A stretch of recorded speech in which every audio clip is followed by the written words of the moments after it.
Hello and welcome to this next RICS World Built Environment Forum webinar series today. Today we'll be talking about AI and data mining, solving construction's other waste issues. My name is Andrew Knight, Global Data and Tech Lead here at RICS, and we'll be discussing over the next hour or so how construction generates vast amounts of data, much of it valuable, but often the full potential of that data is unrealised. But clearly analysing that kind of size of data can be a laborious and difficult task. And by revealing patterns and trends in big data that may otherwise have been missed or not analysed at all, data mining can help both improve performance and reduce risk. So this webinar looks at AI and data mining techniques, best practice and implementation. And what I'd like to do very firstly is introduce the panel. So Professor Lamine, could you join us perhaps and give us a bit of an introduction, a bit of your backstory? Thank you. So I'm Lamine Mahdjoubi. I'm a professor of digital built environments, and I am a director of the Centre for Architecture and Built Environment Research at the University of West of England in Bristol. And so the work I'm going to talk about is the recent work we have done for an Innovate UK funded project, which was commissioned by the Department for Transport, which was focused on AI data mining of construction, in particular construction cost data. So I will be sharing some insights about the project, and in particular, I will be at the end will be sharing with you a case study of international cost measurement standard classifier, which we developed as part of this project. Thanks, Lamine. Dev, could you introduce yourself as well, please? Yeah, thanks for having me here, Andrew. My name is Dev Amratia. I'm the co-founder and chief executive of a company called nPlan. nPlan works in the construction industry to forecast how long projects are most likely to take and what might go wrong with them. We're able to perform that, provide that service because we have learned to process, program, or schedule data at scale. We have now processed just over 600,000 projects, associated about 1.6 trillion US dollars in capital projects that has been deployed around the world. It is the largest volume of scheduled data held anywhere on the planet. And using that, we're able to say how long projects would take, what might go wrong with it. Yeah, we're a team of about 80 people, mostly based here in London, but with offices in Sydney and in Houston as well. Thanks, Dev. And last but not least, Samaneh, if you could introduce yourself. And thanks very much for joining us, Samaneh, from California on what is a fairly antisocial time of day. So appreciate that. Yeah, of course. Thanks for having me, Andrew.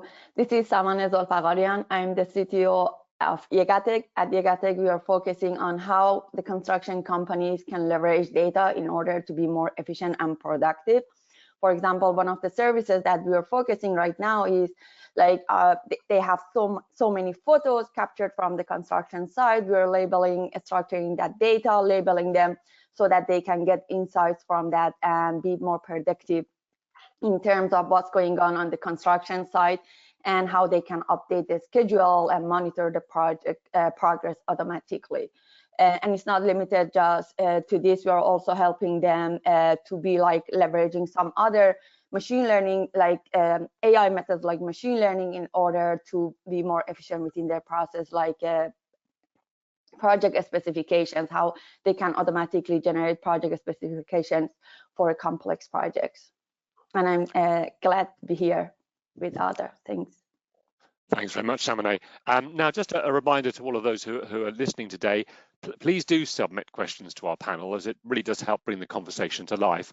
If you're new to these webinars, you should see that you can submit questions at any time using the question box on your screen, and we'll pick up as many as we can as we go through the session.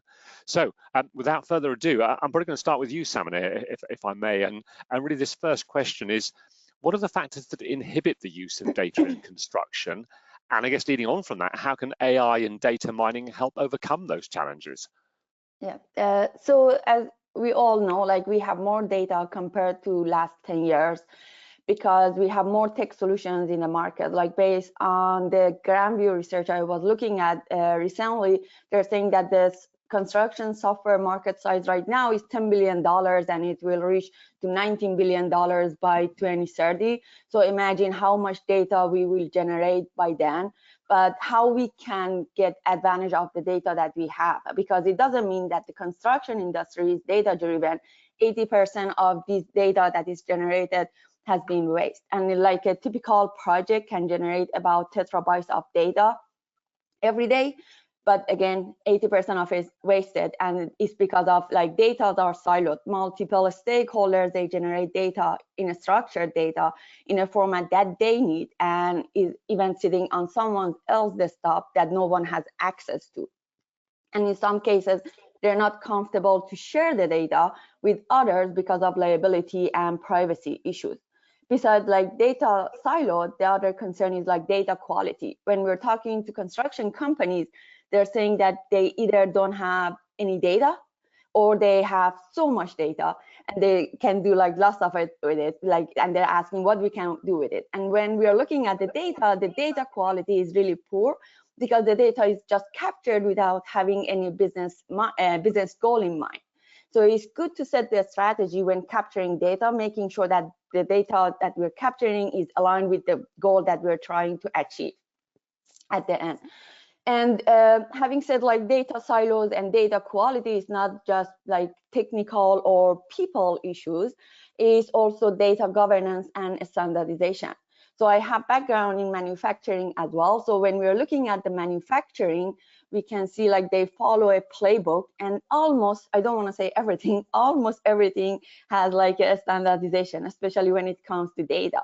But if you look back at our industry, we don't have any standardization for data. And that's causing the data captured by one company might not be usable by the other company, and it's difficult to get insight for the whole project because, again, multiple stakeholders are involved. So as a result of this, it's like we have 5 to 10% of project cost wasted due to poor quality of data and information, based on the research that CII did recently, and eventually it cost our industry $1 billion in rework. Andrew, I think we can hear you, or it might be just me. No, the technical issue there just temporarily.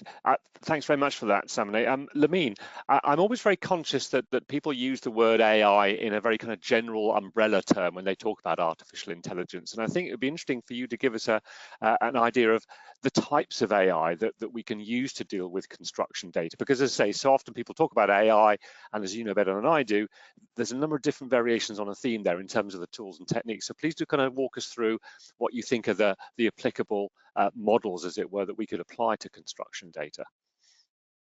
Yeah, thank you, Andrew. So, I mean, I think Samaneh has already alluded us of you know, what AI is good at, and what are the kind of challenges it seeks to address.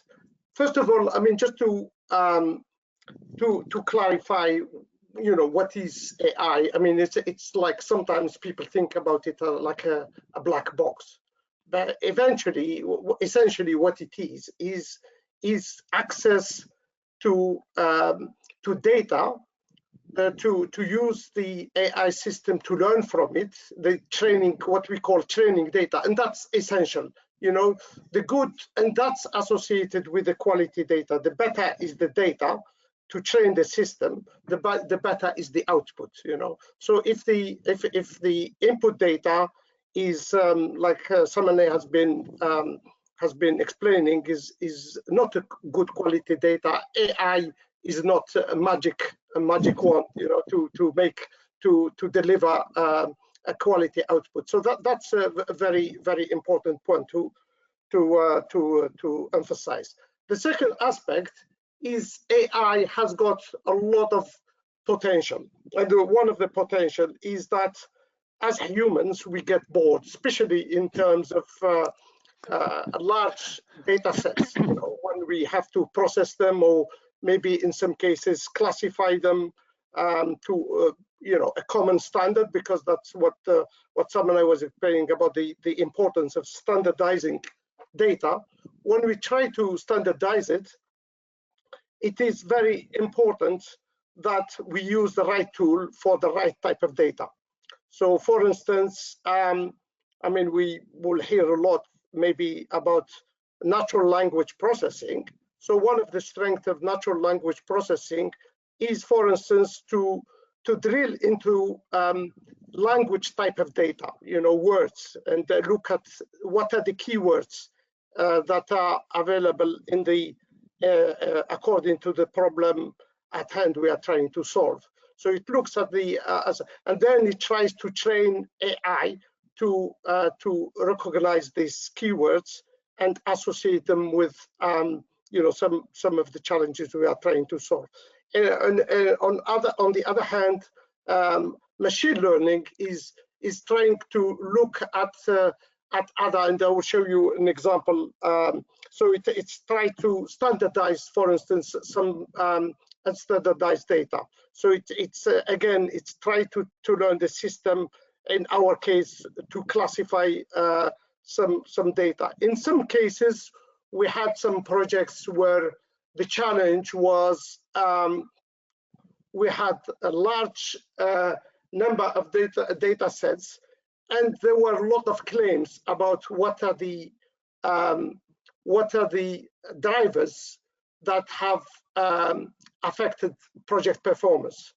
In that case, we used, for instance, random forest to look at what we call feature importance. What are the important features that have affected the performance of some projects? So that's what some of the tools that are available in AI, and there are other tools which are, but again, like I said, it's the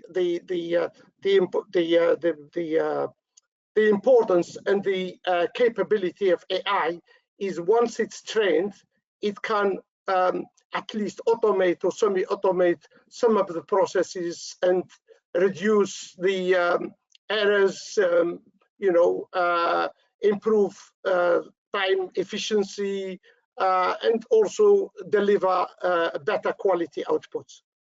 Thanks, Lamine. I think it's interesting you use that phrase black box, because of course in the real world we'll be using this data mining to make commercial decisions, and so it's obviously important that we have that ability to interpret how a particular approach has come to a conclusion, and that we're not simply relying on that kind of black box. And has that been a challenge certain times where we haven't had the ability perhaps to interpret how an AI approach has come to a decision?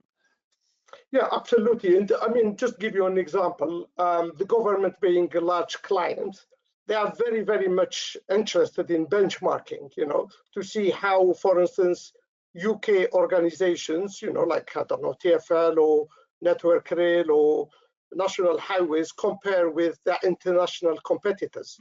In that case, it is very important for them, to gain an insight into what kind of approach has been used and how robust it is. So I think we are going to address some of this issue later on in terms of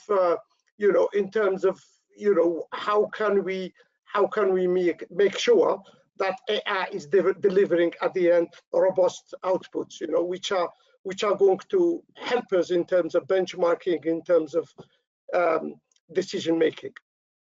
Thanks, Lamine. Moving to you, Dev, can you begin to take us through some of the kind of specific kind of use cases of AI data mining? I'm thinking of things like project options, permutations, risks, kind of, can you talk us through those kind of use cases? Yeah, and all three that you mentioned, I'll open up all three because they're all fantastic use cases that do exist in the world today. So, we don't have to talk about fantasies of one day having a world when we can do these things. The source of it currently, like how does the world currently think about project risk or options or scenario planning? These are typically, as we might think of them, as jobs that a highly experienced professional in the construction industry ought to do. You hire a very seasoned project manager that has seen lots of previous projects in their past, and they can use that to help a project team navigate choppy waters if a project runs into trouble, which 99.9% of them do. The job, though, is that this person, this highly experienced person, is using their own experiences to govern or make decisions about what they believe the future outcome might look like.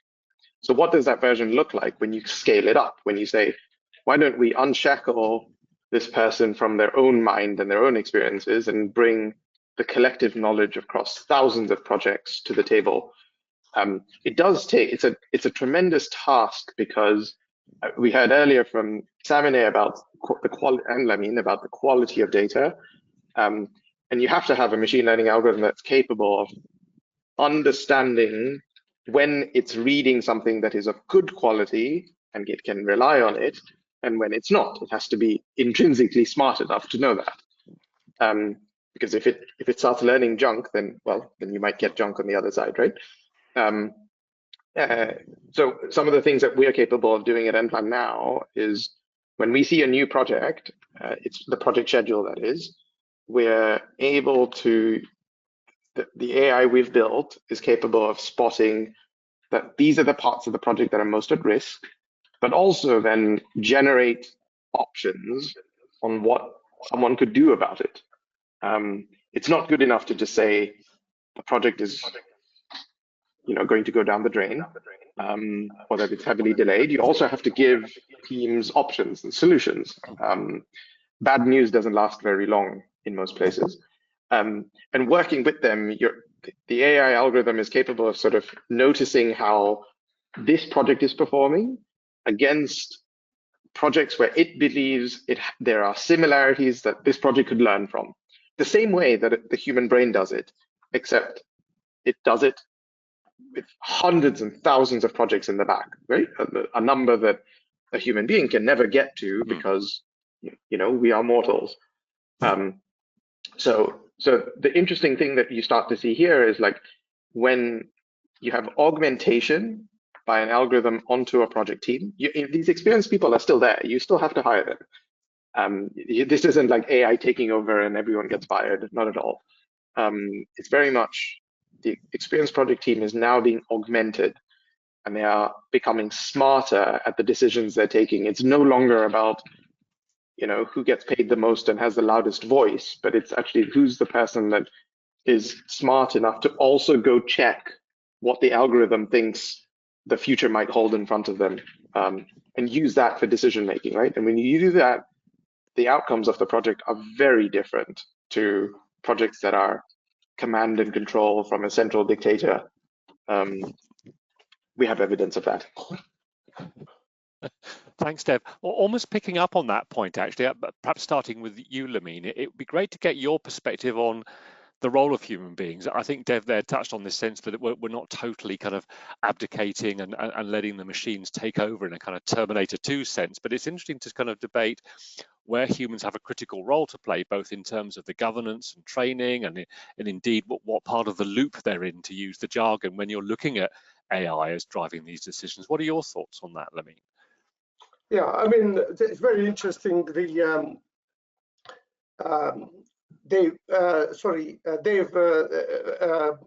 picked on the data augmentation and the role of humans. Like, there is obviously some claim that AI are going to replace humans, but in the examples, I think with the other two speakers that have been alluding to, are the role of humans is central, because at the end of the day, AI to get to, what human brain has achieved over a long period of time, it takes a long time, it takes, and in particular to deliver something which is as good as somebody who has maybe 20, 30-year experience of dealing with that type of project and this type of data. So in our particular case, in the example where we have been classifying data for instance, the renewal team of national highways, who are commonly engaged in trying to classify data in various type of projects, sometimes with 20,000, 30,000 entries, and sometimes all of this work is done by hand. So in the work we try to deliberately we call it a semi-automated system. So it's not something, a magic box, which is going to deliver something which is going to be 100% accurate. It's just not achievable. So it takes a lot of iteration, and the role of humans, in particular the experts, is going to be essential to this, to be able to check this data, to check how robust it is, to how accurate it is, and then feedback that learning process back into the AI algorithm to learn from it, and then try to improve. It's like humans, we learn from our experience, and hopefully we don't make the same error of judgment or make the same mistakes. So that's really. No, carry on, Lamine. No, just I'm saying that's really essential. So in the case of so the example I gave with national highways, the role of the people who have been classifying this data by hand is going to be critical. So that they look at the classification, say actually, there are room for improvement. That this AI is making this algorithm is making these assumptions. And hopefully, how can we improve it so the next time it improves the accuracy of the classification, and so that the system becomes an aid rather than something which is throwing a lot of garbage and wasting time, basically. And so that's really what I mean. I think the other two speakers have alluded to the role of humans in terms of checking and trying to improve the once we get at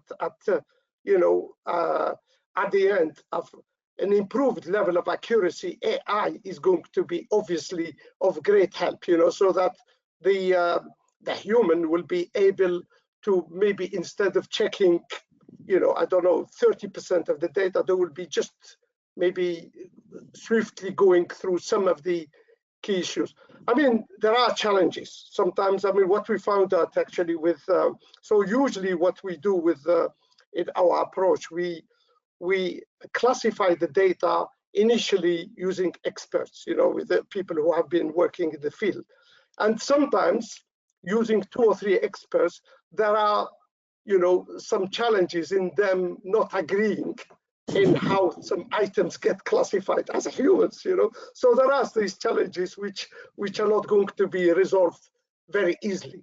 And AI, I'm not going to resolve them for us, So unless we were able to agree on some level of standardization, I think that's when AI becomes clever and probably more robust in the future.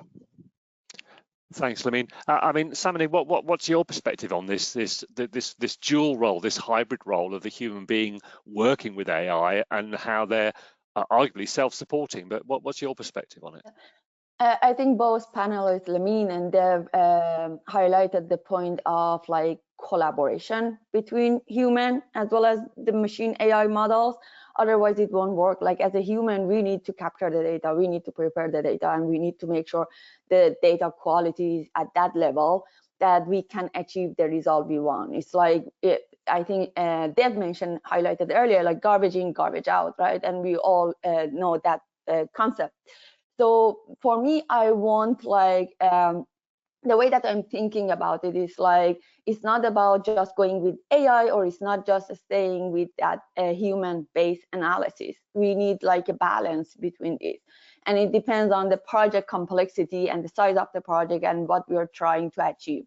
If we look at, I think Dev mentioned that earlier, if we look at the human can look at a nuance in the data, but the way that human can do the analysis will be more time consuming, right? And it will be human error prone. And then human has its own biases when looking at the data, because they make that decision based on the experience and knowledge that they have.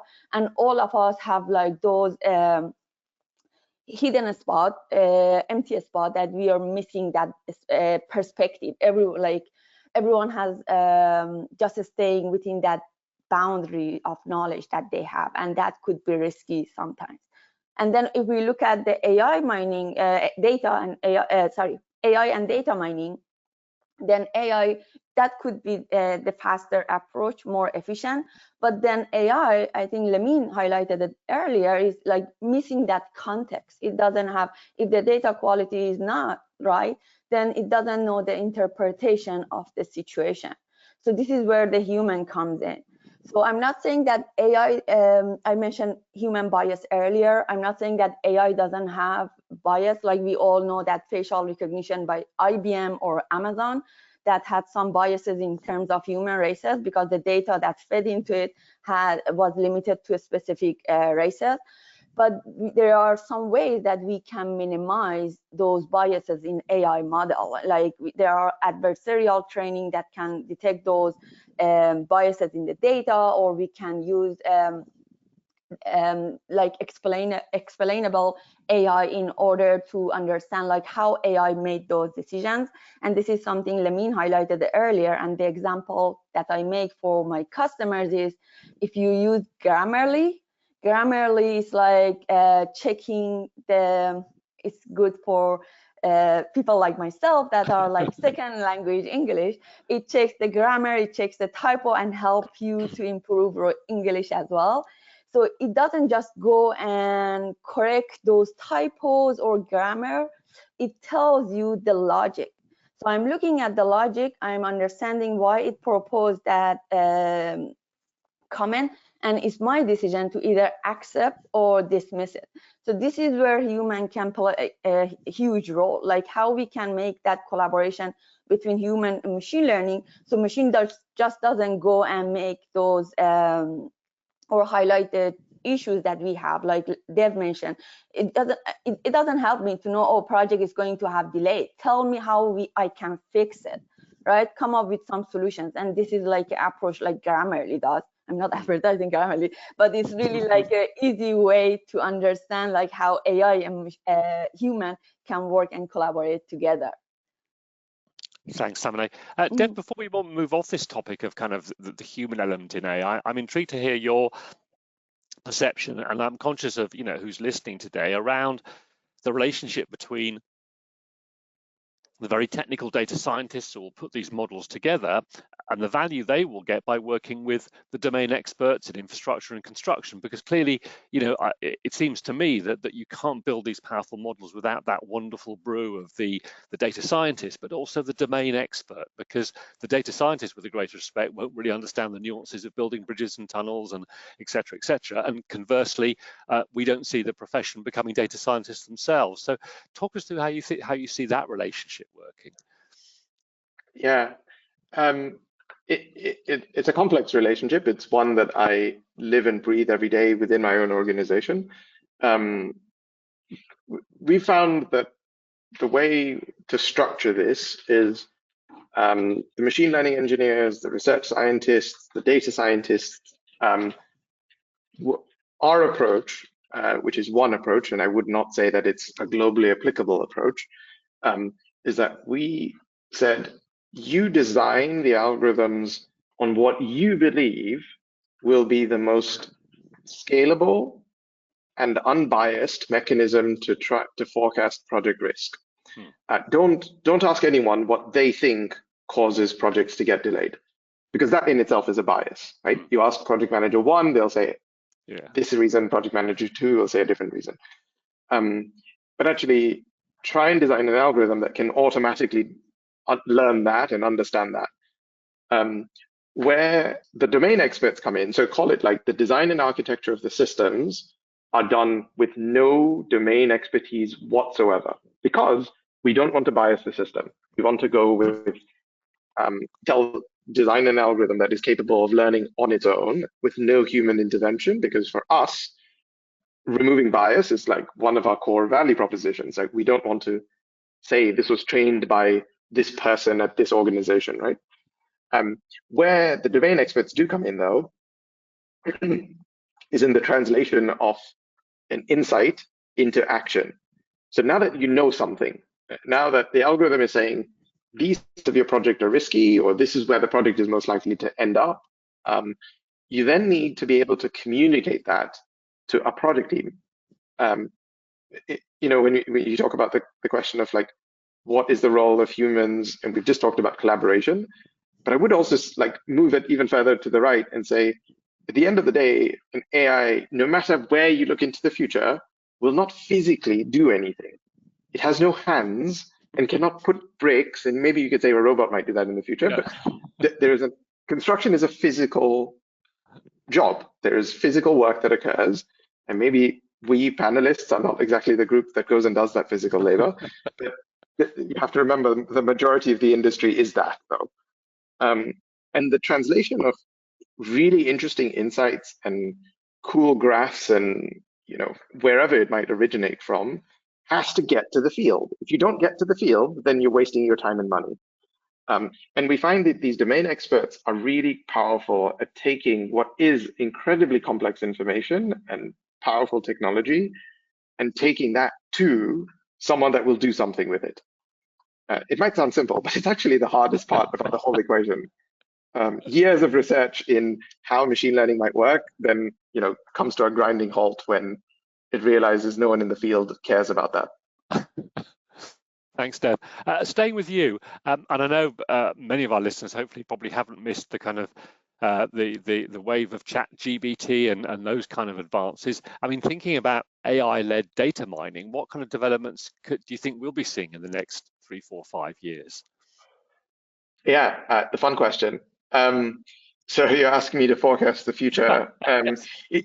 So I think we're going to start to see, so if folks in the audience are not already aware, there is a new piece of technology that has come into the market called generative pre-trained transformers.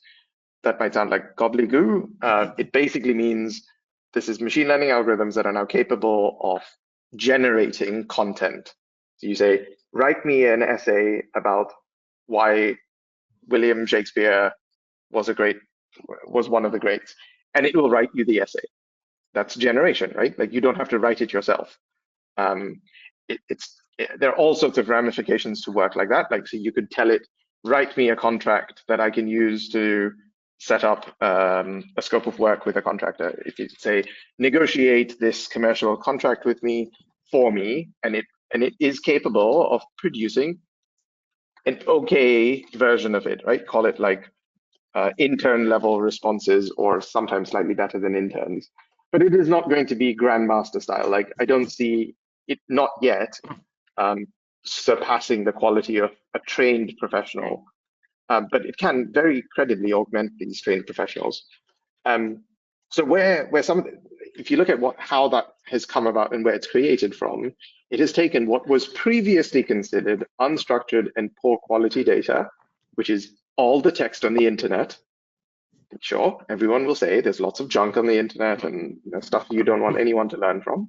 But it has taken that and it has found a way to create credible and, for the most part, accurate responses to very complex questions. So the lesson, the extrapolation you can take from this is that what we now consider, what we today talk about as poor quality, unstructured data is not going to be poor quality, unstructured data tomorrow. That doesn't mean we're going to change the data. There's probably not a whole lot of ways you can do that, but there are going to be ways you can handle that. An example is perhaps nPlan. When we started the company, everyone said to me, well, not everyone, lots of people said to me, you schedule data, there's so much junk out there. Like everyone spells things different ways. The way they do planning is different. Each planner has their own way of doing things. All of these things are correct. They are very much correct, and things that no one is going to fix anytime soon. But if those are still correct, and the notion that, I mean, basically we've had to build an AI algorithm that is capable of handling poor quality, what it was perceived to be poor quality data.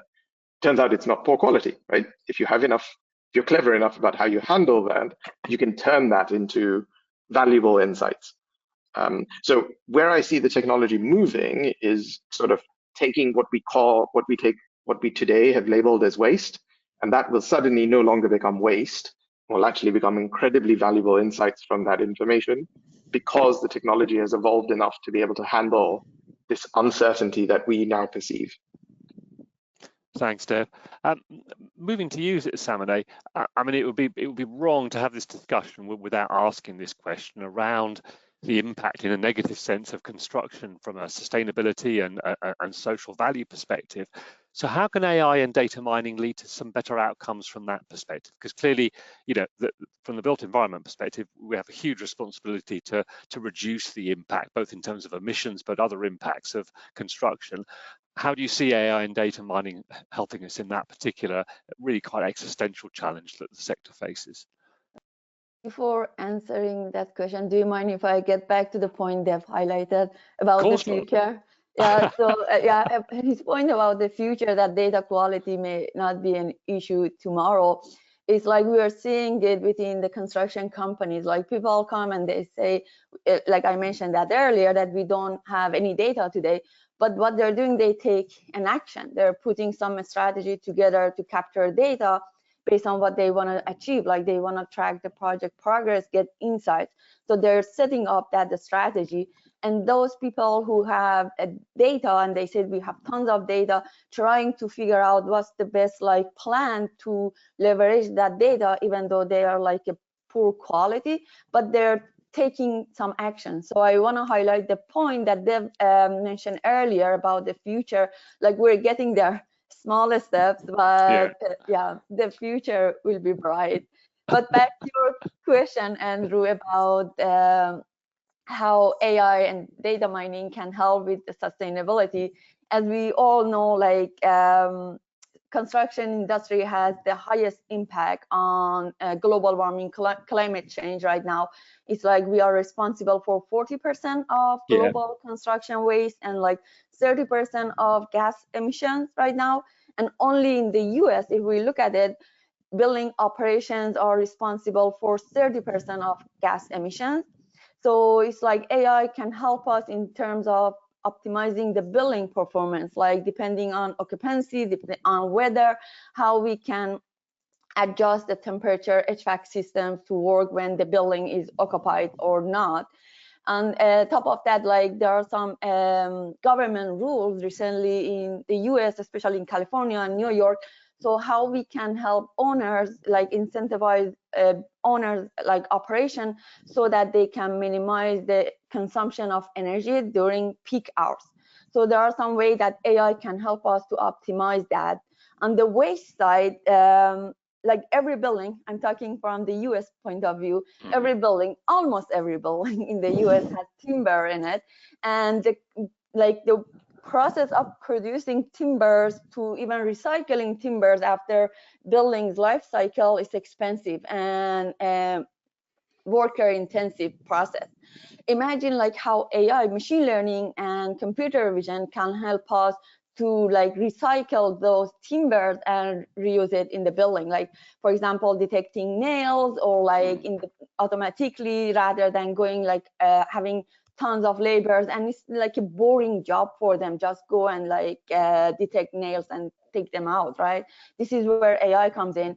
And fascinating that Urban Machine in California, they're doing that process. They're using a combination of robotics and computer vision, machine learning in order to detect nails in timbers so that they can recycle timbers and use it again in the new construction. So AI and machine learning can help us to minimize the impact of our energy consumption, and also like recycling materials that are wasted today, we send to the landfill. No, indeed. And from a kind of social perspective, I mean, we think obviously, I think very seriously so much about the emissions, the kind of waste, but from a kind of a social value, I presume there's a lot of potential here for AI to help us about that kind of almost that placemaking, the way we think about the places that we construct. Yep. Do you mind to elaborate on social impact? Well, I'm thinking about the impact on communities in terms of how we actually, construct them in terms of the location and how we build places in that sense. I don't know whether, Dev, you're nodding there, whether you had a thought about that. Yeah, lots. I share this view that we live in a world that is limited by its appetite in risk. So when we look at something in advance of time, the infrastructure we need as a society, we will look at something in advance and say that I'm uncertain about how that will turn out. Say I want to build a road from A to B, and that we believe that road has economic value to connect these two cities. But I have uncertainty about how that will turn out, right? Like if it costs 1 billion versus 10 billion, that's clearly very different economics. And this exists in the private sector. This exists a lot in the private sector when it's private money going to work. And because we don't understand that very well, we usually hold ourselves back from taking key decisions. We'll sort of either not take the decision, or the decision will fall by the wayside because that risk becomes unpalatable. And when to combine, when you take lots and lots of data and bring that forward to decision making, you're effectively cutting down the amount of uncertainty that lives in the future. You're saying, we have the data on how these things turn out, and here is what it will look like. It may not be the answer you want, but it'll give you certainty of the outcome. That certainty has societal value. Why does it? It basically cuts this, or improves decision quality and cuts decision time. You see that we see this in the private sector happening with the work we're doing. We're seeing decisions being taken on things that might have been considered beyond the reasonable allowance of uncertainty because they never had the data in the past. That moves us forward, right? Like, you can imagine how frustrating it is for an individual, and then scale it up to a society, when you're just stuck in your ability to take a decision. Anyway, so that's my take on societal value. It's a bit esoteric and broad, but I do think it is valuable when decisions are taken and we move forward. Thanks, Dev. Can I add on top of that one example? Yes. It's about modular construction. Is getting a little bit motion here in the US, but still people are uncomfortable with the concept of modular, or they're unfamiliar, especially architects. So the challenge that modular fabricators are facing, like how to get design specifications into the architectural model so it can meet the fabrication constraints. And this is where AI can help them, like when they select the land, whether it makes sense to do the modular construction in that land or not, depending on the closeness to the factory, depending on regulations and rules that they have in that area. And this is something like we can set some rules to help humans to make decisions, informed decisions, if they're not aware of it or they don't have that much knowledge about that domain as well. Thanks, Samaneh. Moving to Andrew, can I add something to this discussion before? You can indeed, yes, before we move on. Yeah, so I mean, it's already happening. It's already. I mean, in terms of placemaking, it's. I mean, there has been massive. So there are already commercial products out there, in particular targeted at what we call generative design, which is almost like.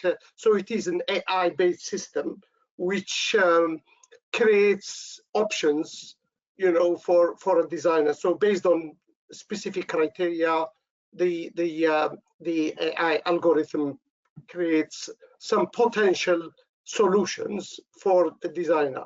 What is not, in my mind, not robust enough at this stage, is to be able to compare between these options in terms of performance, to be able to say, is option A going to deliver a more sustainable buildings, for instance, or sustainable cities, and what are the drilling back behind the data is what is the evidence that it's superior than option B, and so on. So that's I think that's a massive, and I mean, you know, in BIM, Autodesk Revit is already, you know, shaping the future in this direction. So that's a very exciting development. I'm sure that that's you know, there will be massive developments in the future in this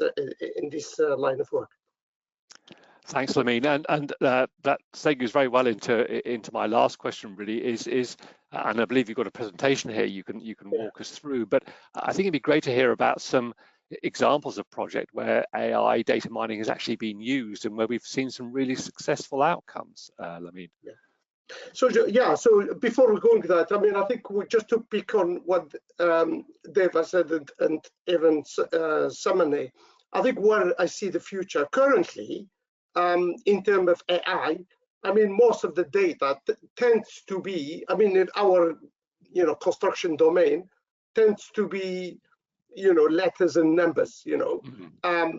But I think in the future, you know, there will be probably an opportunity to have, like, you know, images, other type of source of data combined together, you know, to provide an insight to what they've alluded to in terms of better predictability, better insight of what's going to happen in the future, and so on. So that's I think that's where I see probably a massive potential in the future. I mean, we have a team here at the university. So, for instance, they worked with the agriculture sector to look at, for instance, using pesticides to target weeds rather than putting pesticides in the whole field. And that's, I think this is, I mean, in terms of construction, if we pinpoint where, you know, projects are underperforming and, you know, target efforts into, rather than just, you know, looking at maybe issues which are not as important, you know, that's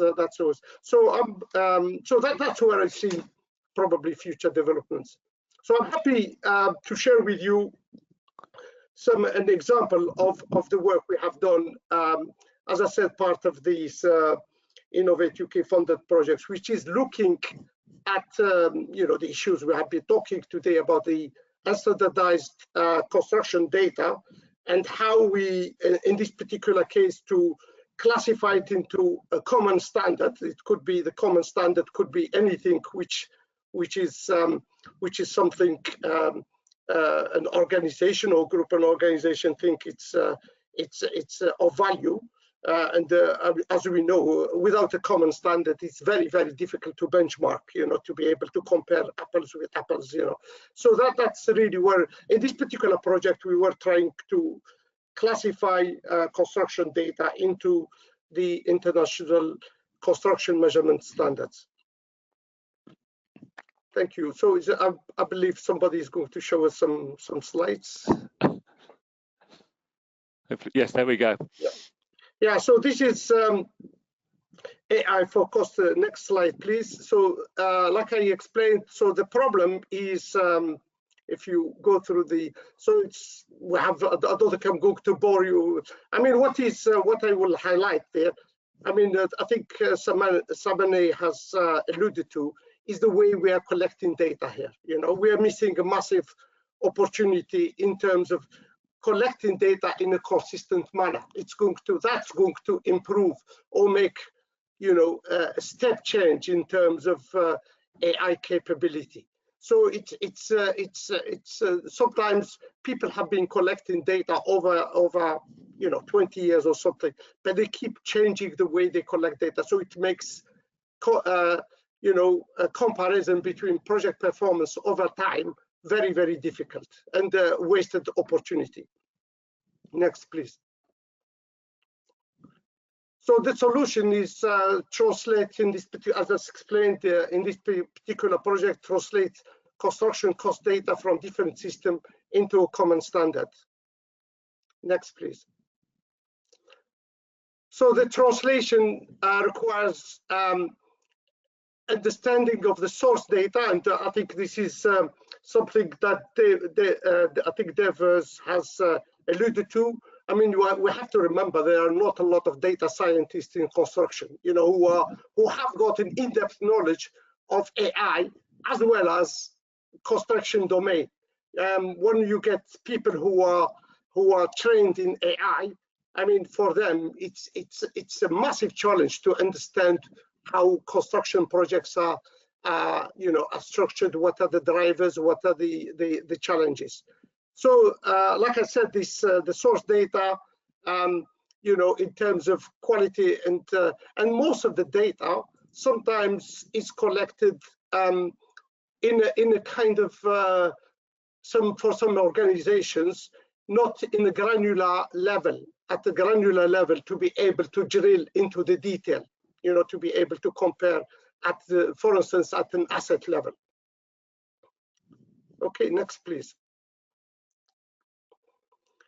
So, obviously, in this particular case, benchmarking was a key driver. As like I said, the government is very keen to be able to to benchmark across organization and across projects. If in the case of a particular organization, but potentially internationally. I mean, we don't know, well, for instance, why some infrastructure projects, like drilling a tunnel in, I don't know, in London, or how does it compare to drilling a tunnel in New York, or, and then you kind of, if there are some massive discrepancies, it will be important to drill to find out what are the causes for these discrepancies. Next, please.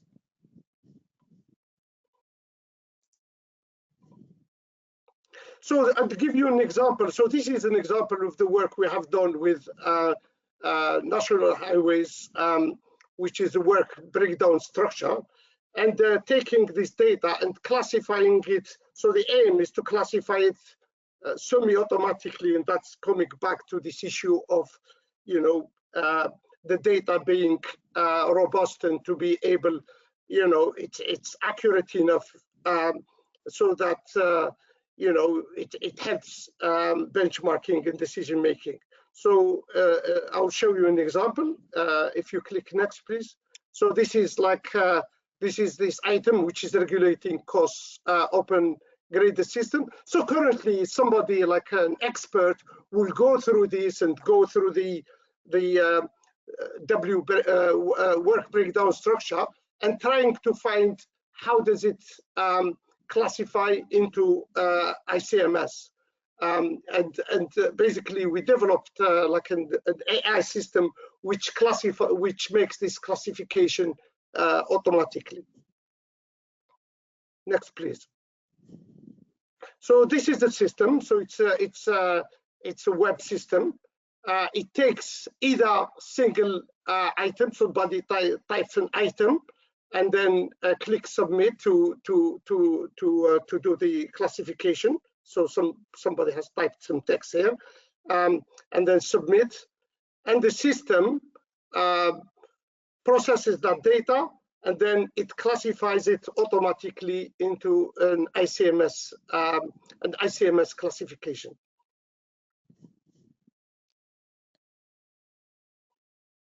So in this case, it gives you the code, the ICMS code. It gives it the level 2, level 3, and level 4 in a pavement. So I mean, it's doing all. It's using the techniques we mentioned, natural language processing, machine learning, and all of these algorithms. Or in some cases, it can take batch files, which are obviously files of data.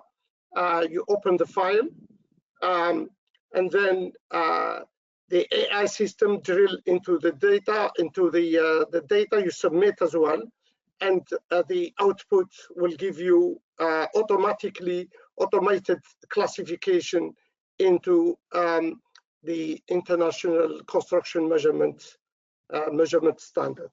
So I thought it would be useful to share with you an example, because sometimes we might talk in a kind of generic term, but it's an example will exemplify some of the issues we have been alluded to today. Thanks, Lamine, and I think it's a powerful example because it does demonstrate that the real world issues of data that is in that sense, either incompatible or has to be translated. And to do that manually would be, you know, it would take just too long to be realistic and to deliver the results we all need. Now, I'm conscious of time, and we do have a question from the floor that I'd like to all get your view on. So if I may, I'll perhaps start with you, Samaneh, with any sort of closing comments and your thoughts about this particular question. Now, Tom from the floor has asked us, given that the wealth of data, the project data that is now available to train AI, is that interesting concept really about sort of competitive advantage? Because you know, a market participant that's going to use this kind of approach is going to have potentially a real edge here in terms of being able to understand, to predict, to use data in a way that other market participants have. So how do you see that playing out, Samaneh, from that kind of competitive advantage perspective? Yeah, well, one thing that I want to highlight here, back to this question, thanks Tom for asking the question, is like when talking to construction companies, they're looking for like a perfection step, and there won't be any perfection step. Don't look at AI, implementing AI as a waterfall IT approach. Look at it as an agile process, like how you can set like a small goal and like capture data based on that business goal and vision that you have, and like build, deploy the model and test it, and if it works, then scale it to the next step.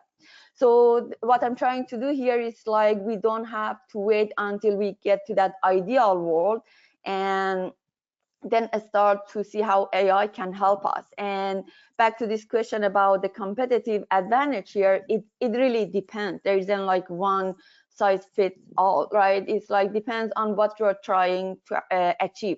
For one company who are going like it's a subcontractor, their rate of success in bid is like 1 to 10. So for them, in order to have competitive advantages, like how they can minimize the cost of design for that 10 bids that they're going through. So that's where AI may help them, or generative design may help them to get some logics into the design and make the process less costly in order to go to the bid. And even it may help them to be more successful because they can integrate more variables into that concept. For the other company, it could be like decreasing the like construction accident rate. So it's really the competitive advantage. It depends on where you see the bottlenecks, where you see the waste of money, and how you set the goal, so that for that business goal, you capture the data, you train the model and validate the model, and then deploy it as an agile process built on top of it. Thanks, Samaneh. Well, what's your view on that, Dev? Yeah, I mean, the competitive advantage is an interesting one, because I think nPlan has a competitive advantage as a result of the data it's seen and trained itself on. So perhaps my view will be slightly biased, and the listener should take it with a pinch of salt. But my view is that we have spent millions of pounds and 2.5 years of R&D to build the technology we've built to be able to understand one type of data. Someone else can build it if they want. Our patents are available for people to read and to interpret in their own way. So for as long as we create more and more value for every new customer we gain, then the economic equation is very equitable. It's very fair for all parties, right? So that means customer number 30 for us is gaining the advantage that 29 customers have already created, and customer number 30 is helping customer number 1, right? A perfect definition of a network. So in these types of situations, like, so for as long as like, and then you dissect whether or not the use of AI and data within the individual organization is actually leading to bottom line value, which if so, and there is a network effect present, you are actually doing the work to elevate an entire industry. Meaning, if everyone starts performing to a better standard because they now have the data and tools available to allow them to do so, and in a non-competitive way are able to learn across all projects, meaning you cannot attribute where the source data comes from, and therefore it doesn't breach any rights of confidentiality in competition law, then you're actually elevating the industry, right? And that's, I think, what we all want. We don't want to keep chat talking about how projects are so hard and why they're always late forever. I mean, that would be quite depressing if that's the same conversation when I'm retiring. So sure, there is equitable gain, there is considerable gain for the people that are collecting the data, but it only makes sense if the equity and gain is also there for those that have the data and share the data. Indeed. Well, I think our time is literally up. So it falls to me to thank you on the panel, Samaneh, Dev, and Lamine for your contributions, for your presentation, and what's been a fascinating hour's worth of conversation. So thanks very, very, very much indeed. So to those who have been listening, just a reminder that we will publish a recording and written summary of this webinar, as well as the presentation online. And please do feel free to share those with your professional networks. Please take a few moments to let us know what you thought of today's session by completing the online poll, which will appear on your screens at the end of the webinar. Please do visit rics.org/webf to register and for information on other upcoming WebF webinars. And you can also watch any previous webinars that you may have missed. You can follow WebF on Twitter and LinkedIn, where you can receive news of upcoming webinars as well as recently published articles. So until next time, thank you very much and goodbye. Thank you.